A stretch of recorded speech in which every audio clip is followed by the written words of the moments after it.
As the continuation of bows continued to expand and be redesigned, what first came around was the recurve bow. Now the recurve bow that we know nowadays is usually a takedown iteration of it, which is a bow that's broken into 3 parts and screwed together once you need to use it, making it compact, lightweight, you can travel with it. Now, one of the first recurves out there wasn't actually a takedown version, as we were so fond of seeing. It was a longbow that had a recurve tip. The reason for these recurve tips, ideally, is by doing that curve into the tip, you stored more initial energy into the string. There's more tension being put on the string before you even start drawing it back. And when you do that, along with the recurve being a bow, as you pull back, the recurve stored more energy than the longbow on its own could, which in turn would give you more power behind the bow. When it comes to compound bows, I've done a lot of research on these, and I'm not really sure which the first compound bow is out there because there's a lot of speculations. Some people think this person did it, some people that people did it.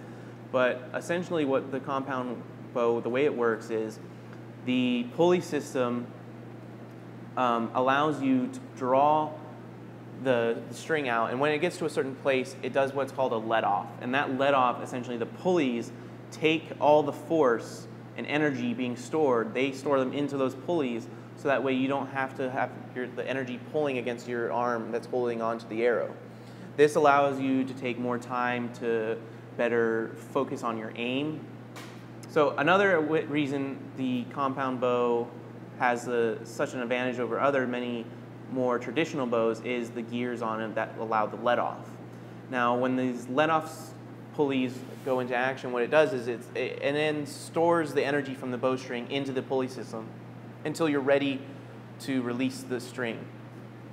And what this allows you to do is have better accuracy because you're able to sit there and fine-tune your target without having fatigue set on. That's going to make your arm shake, make your bow shake, and set off your targeting.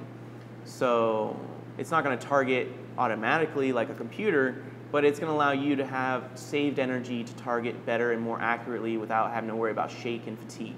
Now, when using compound bows, and I talked about the effects of carbon fiber and fiberglass arrows exploding, you have a higher chance of that happening on something like a compound bow because even though it stores the energy in the pulleys until you release, when you do release, there's often more pounds per square inch on the arrow shaft being exerted, and that's what's going to cause it to shatter. So oftentimes when you see people who have exploded arrows through their arms, it's usually because it was being shot on a compound bow, or often even a crossbow.